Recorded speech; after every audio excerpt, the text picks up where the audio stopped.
Hi guys welcome back to tech media. ఈ సెషన్లో using use effect for data fetch గురించి discuss చేద్దాము. Basic data fetching.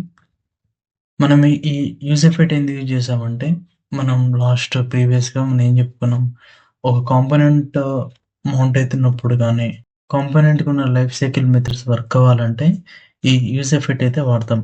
So when component mount, updating and unmounting, ఈ 3 states మనం use ఎఫెక్ట్‌తో అనేది handle చేసాము. మనకేంటంటే ఒక ఏపీఐ బ్యాక్ ఎండ్ వాళ్ళు ఇచ్చారనుకోండి. ఫర్ ఎగ్జాంపుల్ మనం ఆ ఏపీఐని ఎఫిషియంట్‌గా మనకు కావాల్సినప్పుడే ఆ డేటాని ఫిష్ చేసుకోవాలి.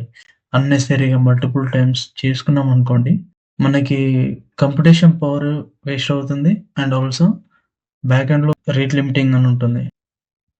కాస్ట్ పడతది ఏపీఐకి. మనకి ఏపీఐలు హోస్ట్ చేసేసి మనకిస్తారు. అంటే ఏదో ఒక ఏపీఐ సర్వీస్ ప్రొవైడర్ వాళ్ళు వాళ్ళ ఫిజికల్ కంప్యూటర్‌లో నుంచే మనకి డేటా ఇస్తున్నారు త్రూ ఇంటర్నెట్. సో, మనం దాన్ని ఎంత ఎఫిషియంట్‌గా కాల్ చేసుకోవాలో దాని పైన డిపెండ్ అయి ఉంటది. అన్నెసెసరీగా అయితే ఏపీఐ కాల్స్ చేయొద్దు. ఓకే.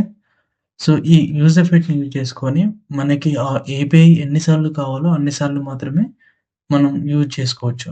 కాల్ చేసుకోవచ్చు. ఓకే. సో, యూజ్ ఎఫెక్ట్‌లో first example basic fetch. So, నేను ఒక ఏపీఐ రాసుకున్నాను బై యూజింగ్ ఫెచ్ మెథడ్‌తోని. ఇదొక అసింక్ ఫంక్షన్. సో, నేను యాక్సెస్ యూజ్ చేసుకొని గెట్ చేసుకున్నాను. దాంట్లో వచ్చిన డేటాని సెట్ డేటాతోని డేటాలో పెట్టేశాను. అండ్ దెన్ యూజ్ ఎఫెక్ట్‌లో ఫంక్షన్‌ని కాల్ చేసుకున్నా one time. And it will trigger component mount అయిన తర్వాత వన్ టైమ్ యూజ్ ఎఫెక్ట్‌లో ఉంది కాల్ అవుతది. Thoughts it. ఓకే. సో, మనకేంటి కాంపోనెంట్ మౌంట్ అయినప్పుడు ఒకసారి ఏపీఐ కాల్ అయింది.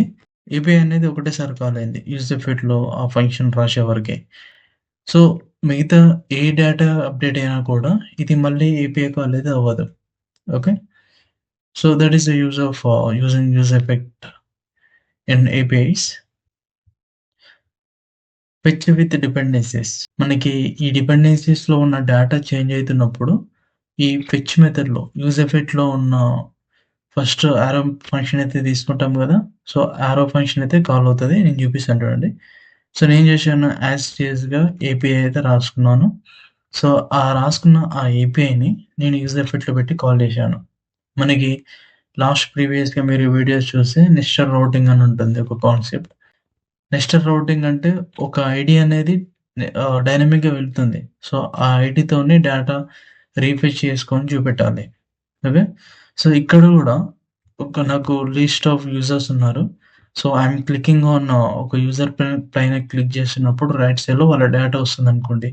సో, నేను డిఫరెంట్ యూజర్స్‌ని క్లిక్ చేస్తున్నప్పుడు నేను ఆ యూజర్ ఐడీ అనేది పారామ్స్‌లోకి పంపించాను. అంటే ఏపీఐ యూఆర్ఎల్‌లోకి పంపించేసి ఆ యూఆర్ఎల్‌లో నుంచి వచ్చిన డేటాని ఆ యూజర్ ఐడీతోని ఏపీఐ కాల్ చేసుకొని ఆ యూజర్‌కి కావాల్సిన డేటా అయితే చూపెట్టాను. So, that is the thing. Okay. So, ఒకవేళ నేను యూజ్ ఎఫెక్ట్‌లో ఈ డిపెండెన్సీ కింద యూజర్ ఐడీ యాడ్ చేయకపోతే, సో, వన్ టైమ్ అయితే ఏపీఐ కాల్ అవుతది.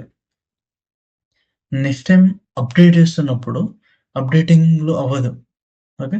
సో, మనం కాంపోనెంట్ అప్డేట్ చేయాలనుకున్నా కూడా కాంపోనెంట్ లైఫ్ సైకిల్‌లో సెకండ్ మెథడ్ ఈ అప్డేటింగ్ ఫేజ్ గదా! సో, అప్డేటింగ్ ఫేజ్‌లో నువ్వు ఒకవేళ డిపెండెన్సీ యాడ్ చేయకపోతే మాత్రం అది వర్క్ అవ్వదు. ఓకే. సింపుల్. సో, నేనేం చేస్తున్నాను యూజర్ ఐడీ అనేది డైనమిక్‌గా తీసుకున్నా. నేనిక్కడ ఒక యూజర్ గురించి డీటెయిల్స్ చూపిస్తున్నా. నేను వేరే యూజర్ పైన క్లిక్ చేసినప్పుడు ఆ యూజర్ ఐడీ అనేది డైనమిక్‌గా తీసుకొని ఈ కాంపోనెంట్‌కి పంపించేస్తే మళ్ళీ ఏపీఐ కాల్ అయితే చేసుకుంటది. సో, ఈ యూజర్ ఐడీ ఇవ్వకుండా ఇక్కడ యూజర్ ఐడీ ఇవ్వలేదనుకో, ఒకటేసారి అయితే ఏపీఐ కాల్ అవుతది. తర్వాత అవ్వదు. Thoughts it. ఓకే. సో, ఇది చాలా ఈజీ కాన్సెప్ట్ ఇది. నేను ఒకసారి ప్రాక్టికల్‌గా చూపిస్తాను. నాకు లెఫ్ట్ సైడ్‌లో వీఎస్ కోడ్ ఉంది. అండ్ రైట్ సైడ్‌లో ప్రాజెక్ట్ రన్ అవుతుంది 5173 పోర్ట్ పైన. సో, ఫస్ట్ ఎగ్జాంపుల్ డైరెక్ట్‌గా కాపీ పేస్ట్ చేసి చూపిస్తున్నా. సో, టైమ్ వేస్ట్ చేయకుండా. యూజ్ స్టేట్ ఇంపోర్ట్ చేసుకోండి. And also use effect. Axios కూడా ఇంపోర్ట్ చేసుకోండి. Import axios from axios. ఈ రెస్పాన్స్‌లో నుంచి వచ్చిన డేటాని సెట్ డేటాలో పెట్టాలి. ఇక్కడ మిస్టేక్ అయినట్టుంది. ఓకే. సో, ఇప్పుడేంటి డేటా అనేది ఒక వేరియబుల్ ఉంది. సో, ఏపీఐ నుంచి వచ్చిన డేటాని ఈ డేటాలో పెట్టేసాను. అండ్ ఐయామ్ మెయింటైనింగ్ ఒక లోడింగ్ స్టేట్ అయితే మెయింటైన్ చేస్తున్నాను. ఇనిషియల్‌గా అది ఫాల్స్ ఉంది. ఏపీఐ ఎప్పుడైతే వెళ్తుందో అది నేను ట్రూ చేసుకున్నాను. అండ్ ఫైనల్‌గా వచ్చేవరకి అది ఫాల్స్ అయిపోతుంది. సో, నాకు లోడింగ్ స్టేట్ అయితే మెయింటైన్ అవుతది. అండ్ నేను ఏపీఐ ఇక్కడ కాల్ చేశాను రెస్పాన్స్ ఈక్వల్ టు అని.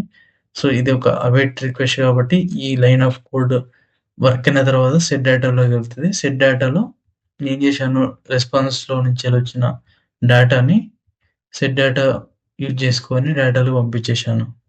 Okay. In case any error ఉంటే మాత్రం I'm consoling it out. And finally false అయితే చేశాను లోడింగ్‌ని. అండ్ యూజెఫైట్‌లో వన్ టైమ్ అయితే కాల్ చేశాను. ఒకవేళ లోడింగ్ స్టేట్ ఉంటే లోడింగ్ స్టేట్ చూపెట్టమని చెప్పాను.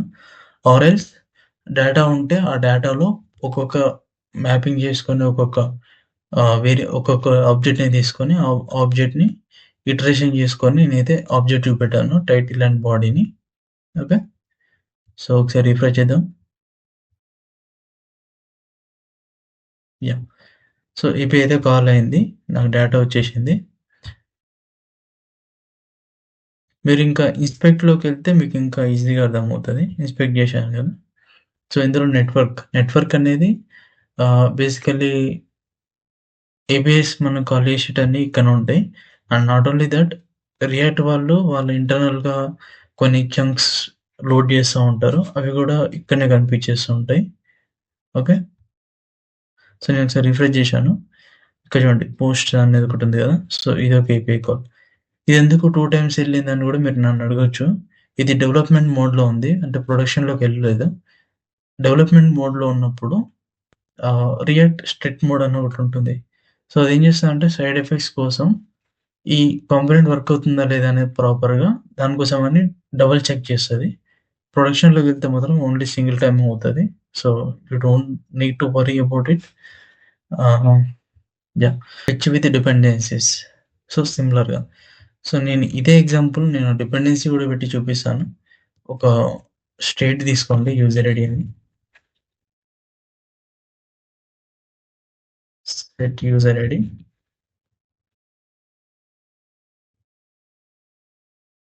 ఇనిషియల్‌గా 0 తీసుకోండి. ఓకే. సో, నేను ఒక బటన్ పెట్టుకొని యూజర్ ఐడీ అనేది మారుస్తా ఉంటాను. ప్లస్ వన్ యాడ్ చేసుకుంటా.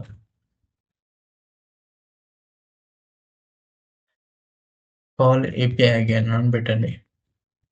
Okay. So, okay. Event listener on click చేసినప్పుడు handle click recall, recall API గురించి పెట్టేద్దాం. So, function implementation constant is equal to arrow function. ఇందులో సెట్ యూజర్ ఐడీని యూజ్ చేసుకొని యూజర్ ఐడీని +1 ఉన్న యూజర్ ఐడీకి ఒక్కొక్కటి యాడ్ చేసుకుంటూ వెళ్తున్నా. సో, ఇప్పుడు ఏమవుతది? యూజర్ ఐడీ అనేది చేంజ్ అవుతుంది. ఓకే. సో, నేను డిపెండెన్సీలో చూడండి ఏం పెట్టలేదు. ఓకే. సో, ఇప్పుడు నేను కాల్ అగైన్ మీద క్లిక్ చేసినా సరే ఈ యూజర్ ఐడీ చేంజ్ అవుతుంది. ఓకే. నేను బటన్ పైన క్లిక్ చేసినప్పుడు యూజర్ ఐడీ చేంజ్ అవుతుంది. కానీ ఏపీఐ మాత్రం కాల్ అవ్వదు. సో, నేను ఇక్కడ చూపిస్తాను. ఇక్కడ క్లియర్ చేసుకోండి. అండ్ ఈ call API again button click చేయండి. సో, ఏం అవ్వట్లేదు. కానీ ఈ యూజర్ ఐడీ అయితే చేంజ్ అవుతుంది. సో, నేనేం చేశానంటే ఈ యూజర్ ఐడీ చేంజ్ అవుతుంది గదా! చేంజ్ అయినప్పుడు నాకు ఏపీఐ కాల్ కావాలి. ఓకే. సో, అది డిపెండెన్సీ కింద యాడ్ చేశామనుకోండి. జస్ట్ యాడ్ చేయండి. ఓకే. సో, నేను మళ్ళీ క్లియర్ చేసేసి ఇప్పుడేమవుతది నేను కాల్ ఏపీఐ చేసినప్పుడు యూజర్ ఐడీ చేంజ్ అవుతుంది. ఆ యూజర్ ఐడీ చేంజ్ అయింది కాబట్టి చేంజ్ అయితున్న యూజర్ ఐడీని డిపెండెన్సీ కింద పెట్టాను. యూసెఫైడ్‌లో. దెన్ ఏపీఐ కాల్ అనేది మళ్ళీ అవుతది. ఈ బటన్ పైన క్లిక్ చేసినప్పుడు. ఓకే. సో, ఇక్కడ చూడండి. మళ్ళీ అవుతుంది క్లిక్ చేస్తున్నప్పుడు. సో, ఇలా మనం యూజ్ ఎఫెక్ట్‌ని యూజ్ చేసుకొని మనకి ఎప్పుడెప్పుడు కావాలో అప్పుడే మనం ఏపీఐ కాల్‌ని చేసుకోవచ్చు. చాలా ఎఫిషియంట్‌గా ఉంటుంది. Okay. And if you are not subscribed to our channel, please do subscribe and support. Thank you. Thank you so much.